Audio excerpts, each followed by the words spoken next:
morning, everyone. Thank you very much for the introduction. I would like to thank the organizer of ECER. It's really, really nice to see people in person after a few years. I hope that in Glasgow we'll have everybody there, but now, of course, it's understanding that it's easy to understand why some people in January did not book to here because the COVID situation was unclear at that time. So, and I would like to thank also my colleagues from the ERA network number 8, for which I have the pleasure to be one of the co-conveners. And I think that some of them are there online. And I will, what I'm going to do here, in fact, what I'm presenting here is, it's more a set of reflections, okay? It's an ongoing process of reflections, of trying to rethink knowledge production. Of course, in health, education and well-being, because this is my field of research. But also, I think we can reflect on it even if we're not directly implicated in health, education, and well-being, because the production of knowledge, of course, touches all spheres of education and all spheres also of life. So how we make sense of everyday life in specific situations. And I would like to add, before starting, of course, that I'm really grateful to ERA for being here, and I'm really happy to be here in Armenia. It's my first time. I've spent some time in Georgia already. I taught and researched in Kazakhstan, in Tajikistan as well, so I'm going to maybe draw directly and indirectly from these examples, but it's my first time in Armenia, and it is an amazing city, Yerevan. I really love it. So I hope I'll have opportunities to come back.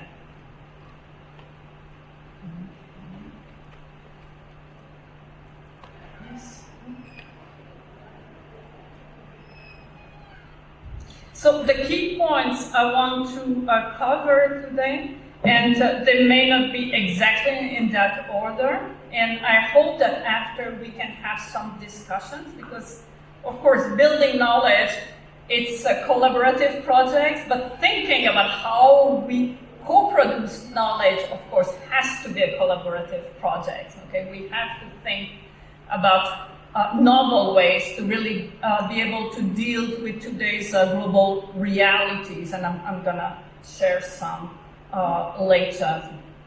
But the main points I'm gonna cover, it's of course, I'm gonna give a brief introduction for the one we're not familiar with about health, education, and well-being, and especially some background of the HPS approach, so the health promoting schools, because it is very relevant for my talk and very relevant for what we call, for example, evidence-based research, okay, how we process. Then I'm gonna go into the co-production of knowledge, and a very important theme or a topic that is connected to co-production of knowledge, which is decolonization of knowledge, and I'm gonna present it as a posture. So maybe some of you are already familiar with that concept. It's very broad. It is entrenched in different political frameworks. It means something different also according to the context, but I'm going to try to approach it from 4 scholars that have worked directly on and indirectly on it. And finally, we'll discuss a bit some implications for health education and well-being research. But of course, if you're not in the field, you're most welcome also to engage it from other perspectives. Okay.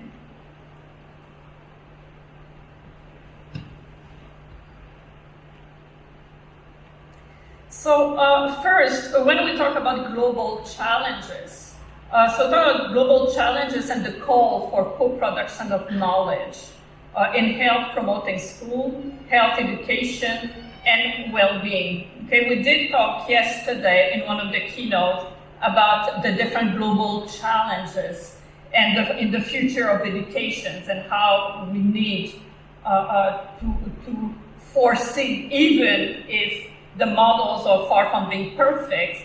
I mean, there are ways still to looking into these different global realities and how they're going to shape educations later. And the OECD is one of the organizations that's doing it for its country. And I think it's very important. But how can we move forward? Is it possible to generate knowledge that would bridge global and local realities? I have a bit myself an obsession with that that idea or that paradigm of global local, okay, which is sometimes constructed as a dichotomy. Okay? The global is kind of taken for granted as connected to universal. But what about the local? Can we globalize the local? Can we globalize local knowledge? Can we localize global knowledge? Okay. We have to understand that what we call global knowledge also has specific historical origins, okay? Coming from a very specific set of thoughts and ideas that have been developed in specific contexts. Okay? But we tend to forget that in everyday life. We talk about global knowledge, global context. So I'm going to try to problematize that. I don't know if I'll be successful, but I'm going to try. And I think it is an exercise that it is very important to do. It doesn't work. Okay. So first, I just want to go very briefly for the one who are not familiar with the concept of health promoting schools, health education, and the concept of well-being, but how it is thought and articulated through the UNESCO and the WHO mostly. So we're talking about the old school approach, and the old school approach is to take action on social and economic determinants of health. It's about health literacy from a young age. Health promotion should be embedded in all aspects of life, including schooling. Okay.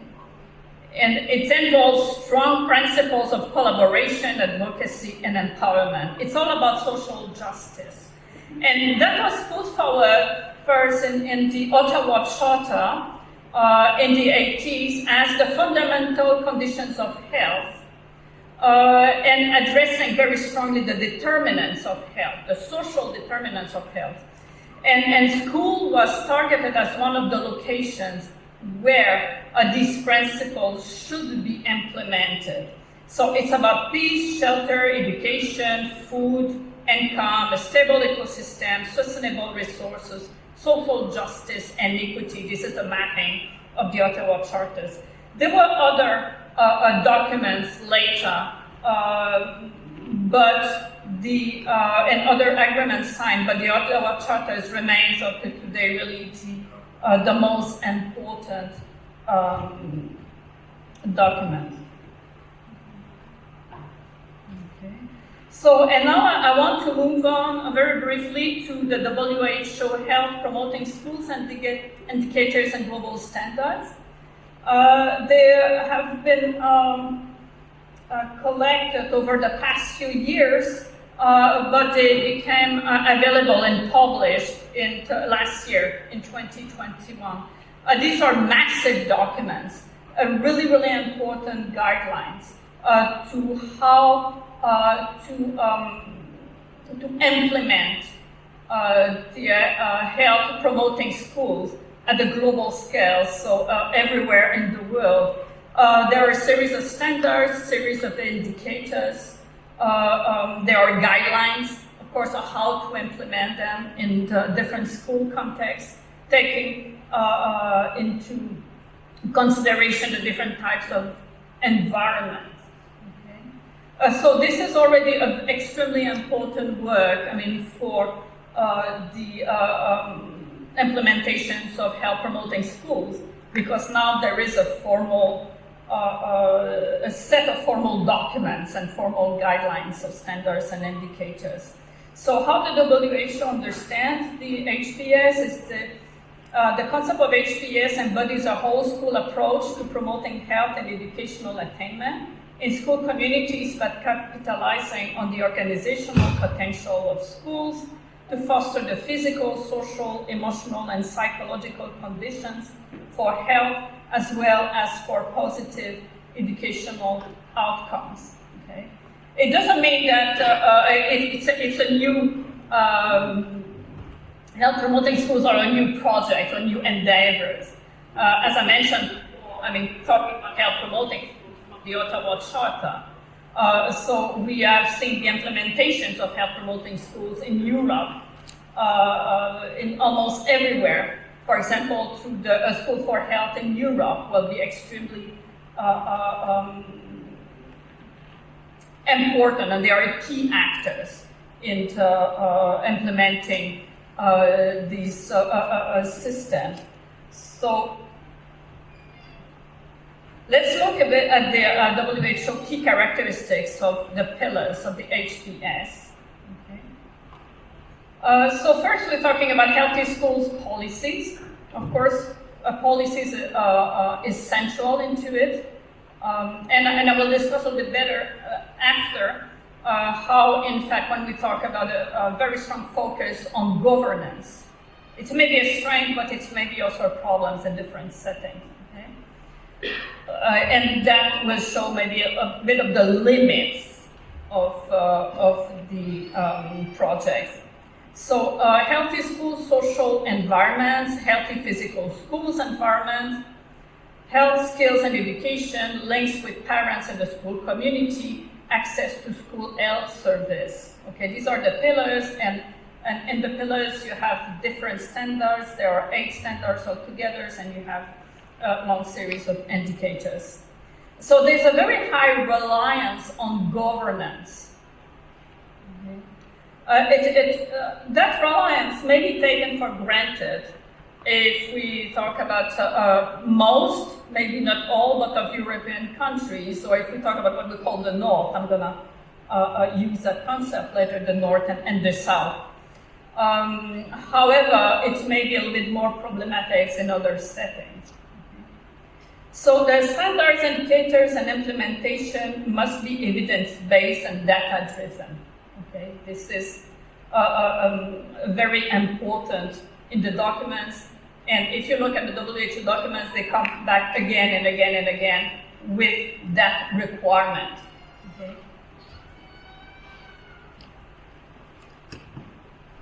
So if an evidence-based approach is sufficient, okay, we may ask ourselves, what counts as evidence at the global level? Okay, in our research, what counts as evidence? Maybe some of you already have ideas about it, or questions also about it.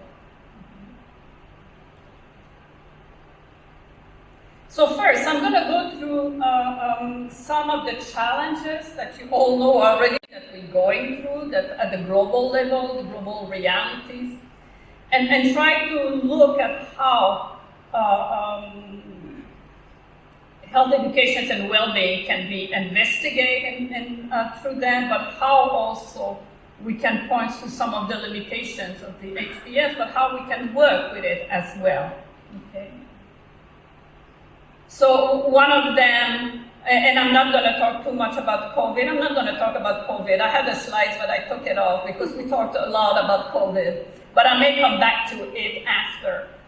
Maybe I can say something about it right now still, because what we have learned from the pandemic experience, which we know it's not over, even if it looks like it, we have seen, for example, the epistemic imbalance in terms of knowledge production, a very strong focus on biomedicine. We have seen the raising awareness about health inequalities, but we haven't seen much really of research or data produced really addressing the social determinants of health, really addressing the issues of structural violence, for example, the discriminations and different difficult access to health, and so on. There's still a lot that we need to learn about these aspects. And other aspect that really struck me is we haven't taken much in consideration, in fact, the efforts that were made outside Europe or North America or Australia, or we haven't looked much at the efforts made, for example, in a country like Senegal. I was there, I'm teaching a course there at the university. It's quite interesting to see how they have used their examples of dealing with Ebola to address the COVID, the pandemic situation right from the start. But have we learned from that, really?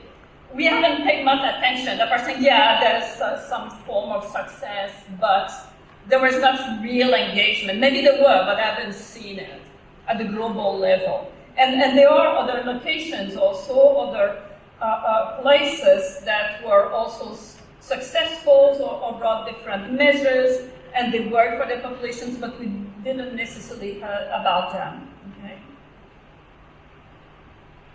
We have to understand, for example, that many African countries, they were not as surprised with infectious disease potential dangers. Okay, they were still equipped. For example, they had still the equipment in their health facilities, even if sometimes health facilities may be very poor, but there was still an awareness, which was not necessarily the case in other parts of the world. But let's come back to climate change. Now I'm closing the door on the COVID. We can come back to it later. So another very, very important challenge is climate change and its impact on schooling. How much at the global level do we pay attention to it? Okay. We talk about it, but how much collaborative research have been produced in relation to climate change and health and well-being, for example? There's still a lot to be done. I have written an opinion piece with a colleague of mine, Yerevan Torres, if some of you maybe know her. She's based in Ecuador. She's a scholar and an activist. And that was an opinion piece that were targeting Latin American newspapers. But the argument can be relevant for other locations in the world. So there isn't a vaccine or face mask or similar concrete measure to help students continue their education when schools must confront the extraordinary magnitude of events caused by climate change. And to give you a visual, is that picture was taken by me during field work I conduct in Kazakhstan. I used to be based at Nazarbayev University in Kazakhstan, and we had a 4-year project with the University of Cambridge on well-being and schooling.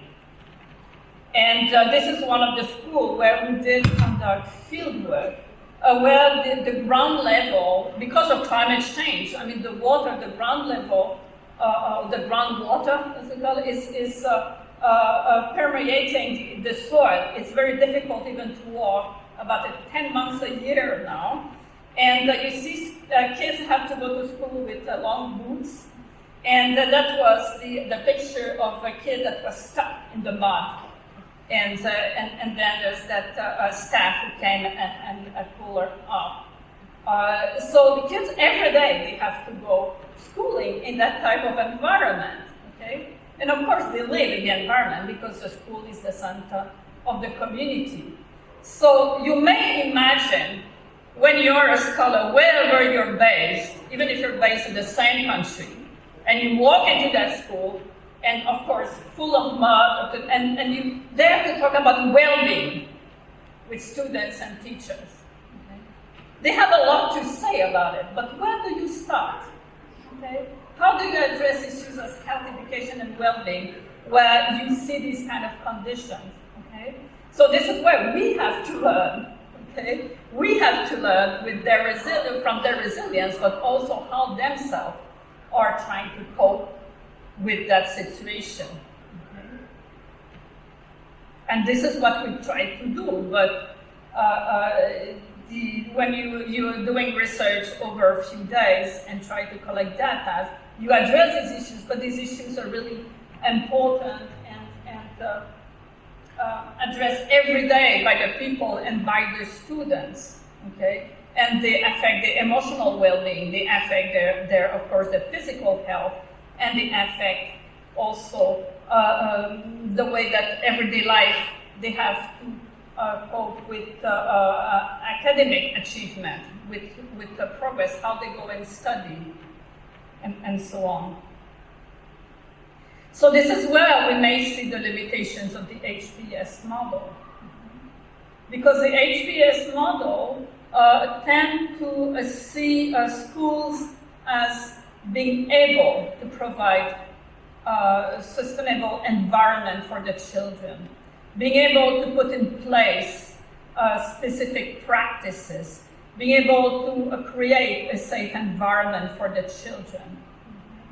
So there's a lot of presuppositions here. There's a lot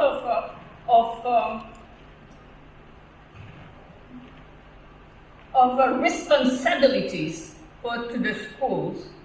Also, of course, put on the local governments, on the national governments.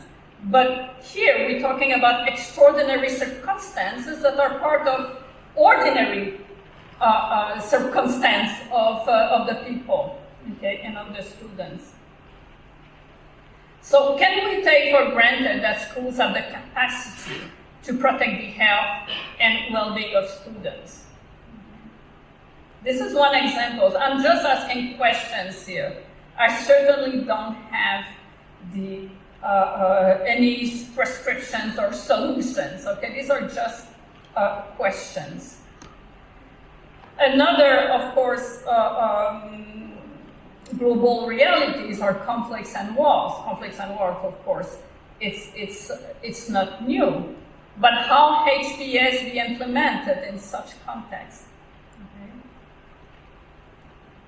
Okay. Is the school always a safe place? Okay, we do ask schools to provide a safe place for students, but there are also contexts where schools do reproduce conflicts that is taking out there, okay?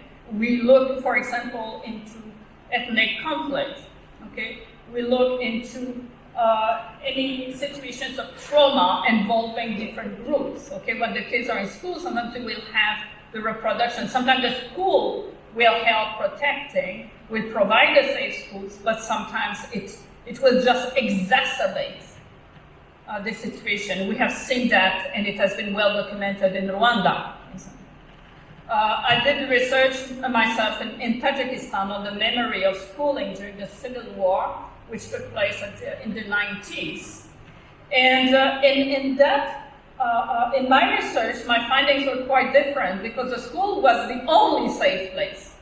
But why it was considered the only safe place by my respondents who all studied in the 90s in the primary secondary schools is because it was already a context from the Soviet and post-Soviet approach to ethnic categories of not talking about nationalities. You don't call it ethnicity, there are some of you know, of course, but nationalities, not pointing at differences and not looking into even physical appearance of these kids. So when kids would mention the origins of another kid, they would be punished. Okay? So there were some. As soon as they would go out of schools, there were a lot of fear because they thought that people would recognize. I'm talking about a minority community, the Pamiri, who were involved in the conflict, but as soon as they were in school. So it's really depends on the context, and we need to understand the different contexts. And even my data do bring some issues as well, because I'm talking about memory here, reconstruction of memories of schooling, okay? It may have been different also at that time. So our policies of implementation is always followed with action. in locations where there are conflicts and war, okay? Or where there is ethnic divide, where there is marginalizations of regions. Okay? A government may sign agreements, may ratify agreements. It doesn't mean that implementations will take place. So if I'm involved in a project of HPS, in a collaborative project, how me and my team will be able to reach, even if I'm working with, of course, with local actors, how it is possible to reach? What are the barriers that are in place already to prevent me to reach this community or this community? Okay. Who are the ones often who will get the best settings, school settings? Okay. They are part of majority groups, usually not the minority groups. Okay, we see that in Canada as well with the indigenous communities, okay, where there is an entrenched structural violence. So how do you implement actions? Finally, can vulnerability, I mean, these are just examples. Can vulnerability to violence extremism, this is an example, in the school context be addressed without an in-depth knowledge of prevailing structural inequalities? I'm addressing that because I'm currently involved in projects in Morocco on prevention of early radicalization or attraction to extreme violence. And we work with mothers in different communities, the mothers of kids that are in vulnerable situations. And why we do work with mothers is because the mothers have a very specific relations with their son, usually extremely strong. The bonding is so strong that we cannot really work with the kids if we don't work with the mothers. Okay? And the team is all Moroccan, and I have a lot to learn, and we learning together. But you cannot address that type of vulnerability if you don't really share knowledge about the context, okay? Beyond being a respondent. And this is where I want to come, okay? In fact, I had one of the head of an NGO in Morocco told me, he said, we're getting very tired of seeing researchers coming here. He was not talking about me because I'm part of the organization, but of course I took it as well a little bit personally. He said, we're tired to see, because they come, they collect data, they ask us a lot of information, they ask us a lot of insights, and then they go back and we don't see what they publish. And we don't receive anything in return to be able to improve. He said, we just are respondents, okay? Why not co-PI, for example? Why not completely part of the team so we can generate knowledge that may be useful to other parts of the world as well? This is some of the insights that he was sharing with me. Another issue is what about trust? I think trust is a fundamental element to implement projects, to work in collaboration. And I'm not only talking about trust in collaborative research, I'm talking about trust when it comes by a state to implement projects like HPS in specific regions because of the power imbalance in place. So, but here, because I'm going to talk about decolonization, I wanted to present that issue here of the profound legacy of colonization and emerging forms of solidarity against neocolonialism, so what is taking place today. So how can Eurocentric approaches be adopted in the current global reality of populations, movements, and fear of the other? And these two images are very telling. This is part of a Biennale in Dakar, where I was in May, and it's a art exhibition that takes place sometimes 2 times a year, sometimes 1 time a year in Dakar. And this exhibitions was from an artist, it's called ECER, who's quite famous in all West Africa, but also has exhibitions in different parts of Europe now. And you see, for the one who reads French, it's written, "N'ayez pas peur," don't be afraid. And then in the next picture, you see these shoes that are going to the sea. So this is a memorial that he made for all the victims of migration asylum seekers that died in sea. Okay? Many of them left from Senegal, from the port of St. Louis, and he is from there. So can you see here, there is a very strong parallel that he was making with colonialism. Okay? But also the N'ayez pas peur, and I had a talk with him after, so what do you mean N'ayez pas peur? Is it for the people who are going or for the people who are receiving? He said for both. Okay? He said it's a myth, because of course, a fear is everywhere when you become an asylum seeker, when you go on a boat, and then you run the locations where people, you want to go to Europe, and then you have to deal with rejection. Okay? So this was a very powerful, and I'm pointing to these images also because you see them more and more in the regions from the south. Okay, and in post-colonial countries, they're very, very important. Okay, they are talked about. You have many young intellectuals and young artists now that are getting into these very powerful discourses in images, in writing as well, and they talk about it. They don't want to use, for example, the language of the colonizer, for example. Not because, like in the case in Morocco, more and more among the youth, even if it wasn't a colony, it was a protectorate, but still there's a lot of similarities. Or there are discussions also in Senegal, why they don't want to use it. It's not only because it reminds them of the colony, it just said because it didn't change. The relationships didn't change. There's still a very strong power relations. Okay?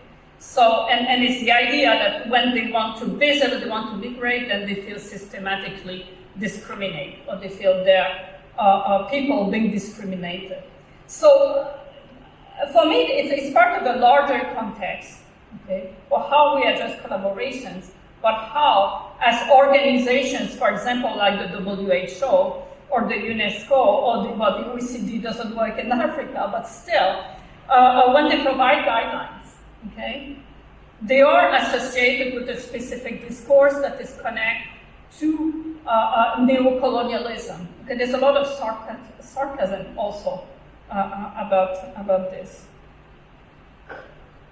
So for the second part, we'll look into 4 authors, or what can we learn from their approach to knowledge productions.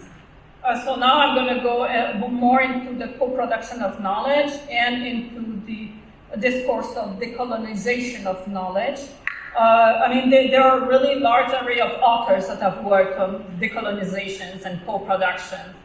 However, I decided I chose 4 because I really like their approach, and they can be combined, and they also not only address grievance, but they bring some hope and maybe some solutions and some ways to work, okay, that we can work together in collaboration. And like I said, this is a work in progress, so I'm interested to share with you the thoughts. So there are Marie-Rose Moreau, who's a child psychiatrist, an anthropologist, a psychanalyst, and very prolific author. She works mostly with migrants, kids, and also on extreme violence, and also on the trauma of migration. Okay, she's based in France. She's more known in France than anywhere else because she publishes in French. Yerevan, so maybe some of you know him already. He wrote a book in 2009, which is called Afrotopia, and was translated. It was in French, but it is translated in English. He's a novelist, but he's also a sociologist / economist, and he has worked and still working a lot on ways that we can start thinking together. Pauline Utonji, who passed away only a few months ago, Fallou Sarr is from Senegal, I forgot to say. Utonji is from Benin. I think he was born in Guinea, but he's from Benin. He's very well known in Benin. He passed away not a long time ago. He was a very critical figure also, and his writing are still very important when we talk about the global and the local. With a focus on Africa, but we can learn from him to talk about Africa, but also outside. And the one that is probably most known by all of you is Boaventura de Sousa Santos, who's a sociologist from Portugal, who has written extremely critical work on the divided and the dichotomy between the North and the South when it comes to the production of knowledge. He calls that the epistemic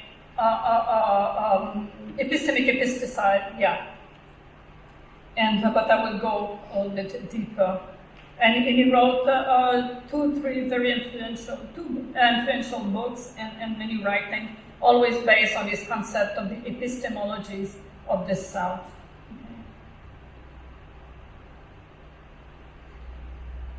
So I'm taking from them just to share with you some thoughts. Okay. So first, the global, local, center, periphery, and north-south dichotomies. Are we talking about similar dynamics? Okay.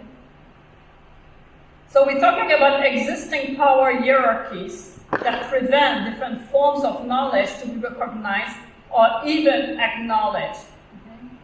Okay. Santos calls that the sociology of absence. Mm-hmm.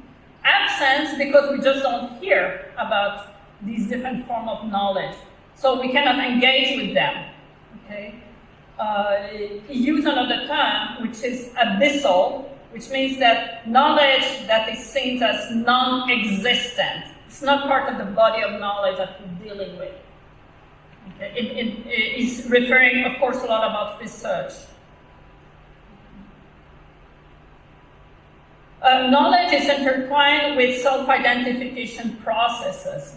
It is very important to understand because when we talk about educations, when we talk about health and well-being, but not only, okay, any forms of education, if a kid does not recognize themselves in the teaching they receive, especially when it affects the social space, the social practices, and it is the case in health education. Right? If you don't recognize, then there may be no trust, no relevance, or a very deep gap between what they learn in their communities, what they learn at home. We just see that with languages often, but we may think of different practices and what they learn in schools. There's no engagement. So even if this is my own approach is looking, because I've been addressed for many years also by identity processes, and knowledge is part of it. Okay, the knowledge that made me who I am is part of my identity. So if as a kid I don't recognize myself in what I learned in school, then I may feel very disengaged. Okay, the sense of belonging may not be there. Okay, so I may look for knowledge somewhere else. Okay, social medias are very good for that today. And we see that when we talk about radicalizations or early attractions to violence, for example. So it's just about root of belonging. It's not about violence. It's not about religion. It's about connecting with different form of knowledge that talk to the self. Okay. Santos talked about the reproduction of the abyssal line. I said the gap between the different forms of knowledge. It's very, as Santos, for the one line, is very radical. Okay, he has a strong influence from Freire, and you can feel it in almost every line. He cites a lot Freire as well, and you can see where he's coming from. But his work, I think, is extremely important and relevant to us. Okay? What he's talking, though, the asymmetrical relationships, this is what he refers to when he talks about the sociology of absence. Well, for him, complementary knowledges, and he used knowledges, the plural form, we don't see that often. I'm not an English, I'm a French speaker, but even in English, it's kind of new to see instead of forms of knowledge, but knowledges. Sociology of emergence. So how we can bring different forms of knowledge together. Okay, he calls that sociology of emergence. And you see right away he brings some hope to breaking the abyssal line, or feeling the abyssal line of breaking the divide. Another point which is very important is knowledge dependency. Okay. For both Faucher and Utonji, they see the South as tending to serve as a laboratory for the North, okay, as I did mention before. It's very important in their writing. So for them, theories are produced in the North and then imported to the South. Okay?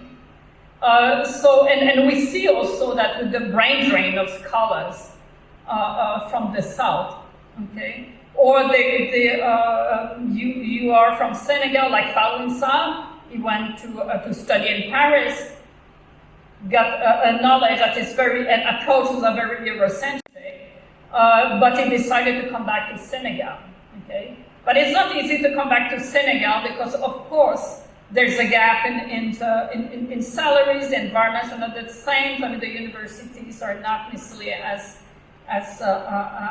rich as they are in the North, but they make the point, but it's not always the case, okay?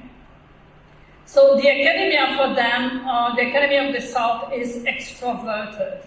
Okay, this is, the term extroverted was used by Utonji.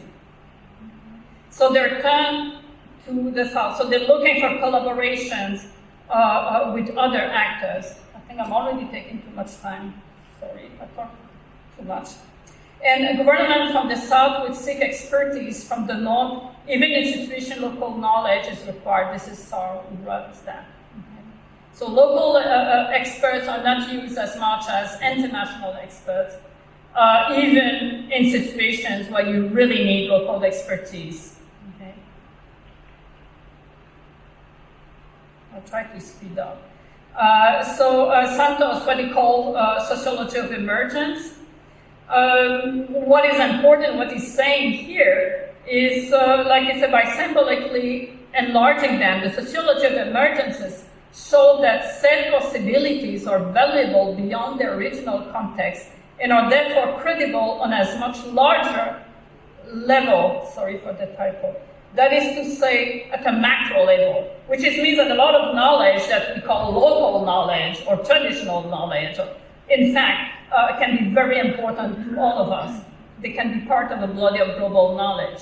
So there are different terms that we hear: traditional knowledge, local knowledge, indigenous knowledge, indigenous knowledge, which is used by Utonji, cultural knowledge, artisanal knowledge is used by Santos. They are all different terms but have very different implications, and we need to look at them and to address them more deeply. For example, a Moroccan author that I like very much, she's working on healing process among women in Morocco using traditional forms of healing. So traditional knowledge is knowledge that is passed down from one generation to the other. It is not static. It always incorporates new knowledge in the process while getting rid of other knowledges.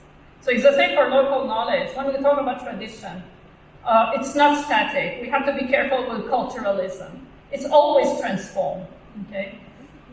So then how viable it is to qualify any form of knowledge as local, also in an interconnected world, this is another question. So the ecology of knowledge, it's an emancipatory approach to correct the epistemic injustice, according to Santos. It represents the most appropriate approach as it is based on the necessity to evolve in a universe of inter-knowledge. It doesn't mean to take all knowledge, but it's to work together to co-produce knowledge. Okay? That goes beyond this is local knowledge or this is global knowledge, but that really can fill the gap. So it refers to a notion of knowledge that is sufficiently flexible to accommodate different forms of knowing. The decolonization of knowledge, for Santos, it is seen as a collaborative project, and what it meant by that, what it means by that, is that for him, colonization was a collaborative project, even if you don't want to look at it this way. Okay? It was a collaborative project through asymmetrical relations, of course, through imbalance of power. So he said you cannot decolonize knowledge if you don't work on all sides. Okay? It has to take place for example, in the colonial space in the former colonies, as well as in the colonizers' environment. So it is a posture, and we see it as a posture. It's a way of looking at at knowledge production. It targets most of the Eurocentric hegemony in knowledge production, which is still very much there when we talk about health, education, and well-being, for example. It's maybe the case in other sectors as well, but you're the one who can tell us. It aims at challenging the epistemic imbalance in knowledge production and dissemination between North and South, but not only. And when he refers to North and South, or when I refer to North and South, we have to problematize those terms as well. But there is South in the North and there's North in the South. Okay, if I think about my own country, Canada, if I talk about the indigenous communities that really are addressing now epistemic imbalance in the country in terms of health practice, in fact. We're talking here, of course, about the South and the North. If we use that dichotomy, okay, these are just terms that are used, but we have to look at them much deeper. So there are different conceptualizations across regions, people, and nations. Decolonization of knowledge is always involved a political process, and decolonization means something else. If you're in Canada, something else. If you are in West Africa, something else. It is positioned. If you are in New Caledonia, for example, it has different processes attached. I'll take maybe 2 more minutes, and maybe we can go into discussions. I'm sorry for taking so long. So for Moro, so she said that when we talk about culture, we all tend towards the universal. So she sees the globals as extremely important and relevant in the everyday life, but we all speak different languages. And that language for her is culture, which should be used as a reading grid, not to divide groups of people, not to say this is cultural knowledge versus indigenous knowledge and so on. So to avoid the dangers of culturalism and not seeing culture as an impediment to change, for example, in health practices. Okay. So in that framework, I would say that there are limits of using what we call cultural expression that is used, for example, by the UNESCO, who are doing extremely fantastic work, but still they use cultural expressions framework to support the development and transmission of alternative knowledges and practices relating to health. For example, the use of herbal remedies. Why do we call that cultural expressions? Why don't we have something to learn from it as part of the body of knowledge on health and not only on culture? So because of that, for Santos, the cultural translation is an essential component. Okay? There's many concepts that cannot be translated from one group to another, and we need to go deeper into this understanding. So just to end, some implications for research and health education and students' well-being. So we have to be aware that taking into account indigenous or local knowledge when conducting research does not systematically entail that we are critically addressing the global epistemological imbalance, and this is a bit what they're telling us. How can we co-produce knowledge that is flexible, integrative, and emancipatory while avoiding extreme relativism or propagating new dogmas? How can we revisit our modes of research collaboration in ways that transcend the global, local, north-south, center, periphery, urban, rural dichotomies? And finally, should we move away from transnational measurements because they are extremely important in health, education, and well-being, focusing on health literacy and well-being? Okay. Are they productive or counterproductive? Okay, so I will finish here. This is just a book of the collection of ERA that I co-edited with my colleague Ross McClellan from Cambridge and Venka Smokha from Harvard University. I think many of you know them already. And we do address some of these aspects in the books. All the authors are from the Network 8, in fact, the ERA network. And these are the references, and thank you, and my email address if you have. So we don't have much time, there's only 5 minutes. I don't mind taking more time, but if you have any questions or comments.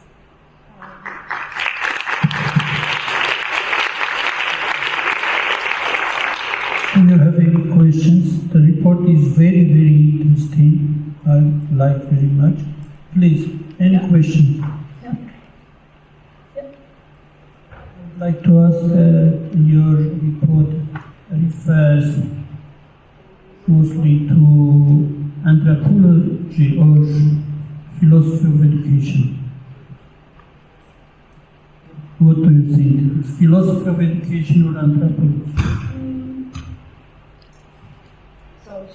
Yes, yes. Okay, thank you very much for your wonderful and impressive talk. I really like it very much. My name is Susanna Maria Weber. I come from Marburg University, Germany, and I'm working in the field of addressing as well Bhutan, happiness strategy, and as a macro approach, let's say, for going for well-being. And even the UN has addressed this and took it up in those programs. So maybe that's an interesting connection, and maybe you could refer to this. And another one is the Wellbeing approach we have in South America as well. We can see that as a political movement as well, and we can see pretty much as well. Of course, it has been as well for some of the states, even embedded in the constitution. And as well, we see the development of the so-called indigenous universities and producing this kind of knowledge and trying to bring this forward. So that might be as well interesting points to connect to. So I was just wondering how that resonates to your work. So thank you very much again for your wonderful critical perspective. I really, really like it very much. Thank you very much. So much. It's, because there are many social movements taking place, and they're also in Latin America. But there's also a lot of, when you look into schools, like for example in Ecuador, you see a lot of discrepancies between policies implementations, and the overall framework of the state, like on one VVF, for example, while you still have school violence that is prevailing in schools. So I think we need to look also at these tensions, but I think your point is very, very important, and I will look into that. Thank you. Please, other questions? Hello, thank you very much for this presentation. I also liked it very much. I have a question about the definition of well-being and health, because also in the model, you presented the HPS model and also your book. I was wondering to what extent this also includes mental health and emotional well-being. It does. It does. Mental health is in fact an important component of it. And well-being as well, because now the WHO, I mean, when we talk about health, it's about physical health, mental health, emotional health, and well-being. Okay. However, mental health is very interesting specifically to look at it because this is one of the fields in health where there's a lot of different knowledges, diversities, different form of understanding. And Marie-Rose Moro, in fact, she's a health psychiatrist, and she has dig a lot in that aspect. And this is a very, very important, extremely important aspect of guidelines. Yes. Thank you. I'm not sure if I understand what the question, because there's some sound here. I hope I answered your question.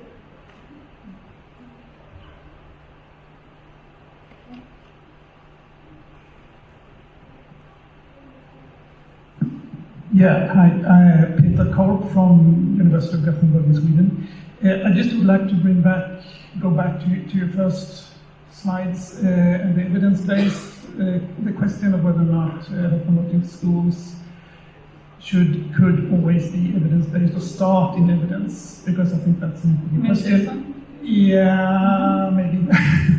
I just saw it when you had one of it, yeah, somewhere there.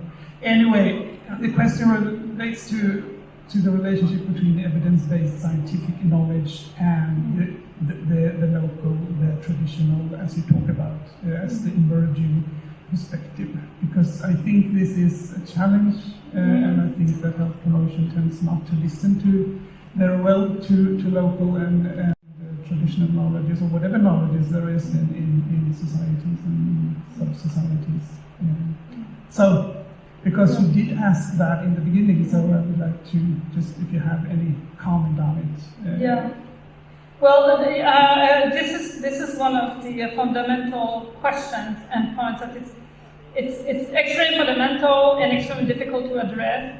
Someone like Faucher or Santos have tried and still trying to address that, because like Santos will talk about artisanal knowledge. So that still produce, in my view, still a divide. Faucher will question more the issues of evidence-based. What do we call as evidence? So it's all about how we conduct our research. And what he's telling us is that, for example, he's talking simple as that. He said when there are collaborative projects, the money comes from the North. So the agendas are set in the North, the priorities are set in the North. And so the collaborations remains quite limited. And he's the one who said also, not only my colleagues, but Faucher mentioned that also, that different form of knowledge that may be included in evidence-based, or maybe looked at as scientific knowledge, the way we position that form of knowledge, are completely disregarded. In health, I would take as example one of my colleagues in Haiti. He's working on with the matron, with their midwife. But they have a very in-depth knowledge of the body of the woman, and also the emotions before giving birth and after. But that kind of knowledge remains disregarded. Even in Haiti, it is considered as popular knowledge, as cultural knowledge, but then when you go to the university, this is not what you learn when you want to become an official midwife, for example. Okay, and we see the same in West Africa. So there could be also an expansion. I mean, I'm not there yet, and I'm looking at authors that would give some directions, because scientific knowledge remains a knowledge. It doesn't mean to get rid of it, but do we really need a division between knowledge? How we can engage different form of knowledge as a body of let's say a body of connaissance, which in French, a body of knowledge that is available there that we can learn from. Okay? Because I mean, scientific knowledge, if we think about pharmacology, for example, there's a lot of learning process that is taking place through what we would call traditional knowledge when it comes to herbal medicine, for example, that is transformed into and a patent by pharmaceutical companies. I mean, this is not a new phenomenon. It does happen already. We call that scientific knowledge. Okay? But where often the knowledge about the earth itself is collected, this is also problematic because you don't see a copyright of patents. Okay?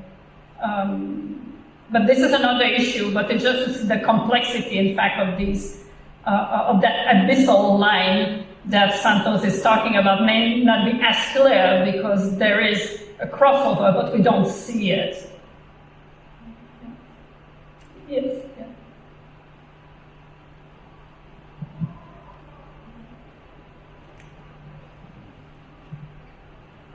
Thanks so much again. I was just reflecting, you were mentioning the collective dimension.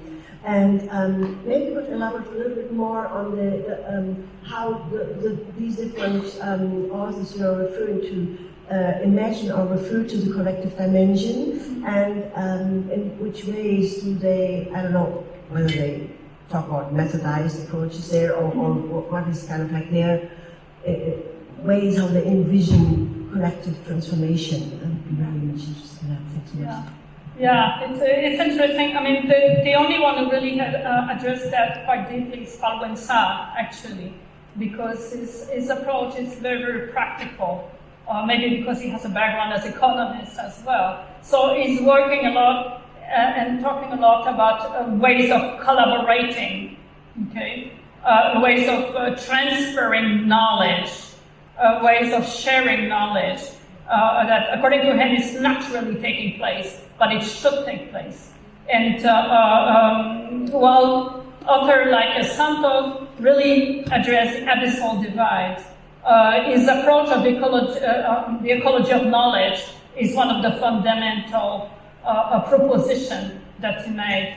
But how we get there, it also can be problematized by many of the challenges that I did address today. But the ecology of knowledge, we already take it for granted in our research as very important. But what really does it mean? How do we work on the field with that? How we really create an environment of sharing knowledge, okay?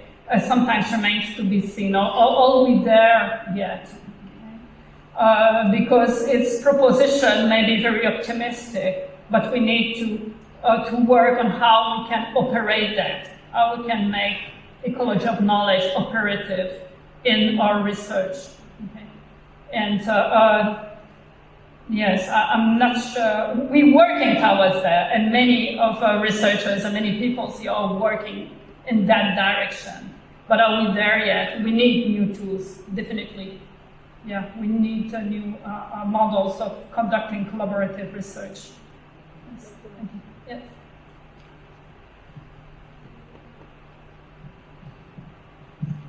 Thanks. Super interesting talk. I just following up on that last thought, I'm wondering if it's more than just implementing or finding a way to make new partnerships, but it, in fact, has implications for the entire academic endeavor, right? You would need to restructure disciplines, you need to restructure incentives, publishing, the way that grants are given, the way that people are promoted, the way that things are understood and valued in academia itself, in order for this to actually become rooted and rolled out on the level that it would need to be to make the change that needs to happen. Yeah. Oh yeah, Tracy, you're absolutely right to the point. I mean, this is very clear. And I can see if I think just about my students when they write their dissertation and they write at the end, they present a literature review on, like, for example, a topic students work on the loneliness among students. But of course, the literature review are all in English. If they can speak another language, like Chinese or French, then they will draw them. But there's so much literature that we're missing there. Okay? There's Leila Shelkawi that I did introduce a quote from her. I translated from French. Just before the conference, I was looking, because I didn't have the book with me, so I was looking for the reference. I Googled, I couldn't find the book reference. And you can find it everywhere in Morocco. And it's in French. But even in Caen, the French site for scientific publication, it's not there. So how do you access to it if you don't go to the library in Morocco? And our work is extremely rich. So there is a huge gap there in academia and a huge body of work that we don't have access to. Of course, there's a question of language, but there's a question also of publication. Okay, where do we publish? Where are the publication space? What a committee, what is, again, is considered as evidence-based, and so on and so on. So, yeah, there's huge work to do. I may be too optimistic to think that we may get somewhere. And any other questions? Okay, so thank you very much, everyone. If any of you want to have the presentation or stay in touch, just Thank you very much. and I will sign it and I will correct a couple of typos. I'm sorry about that. It is our pleasure.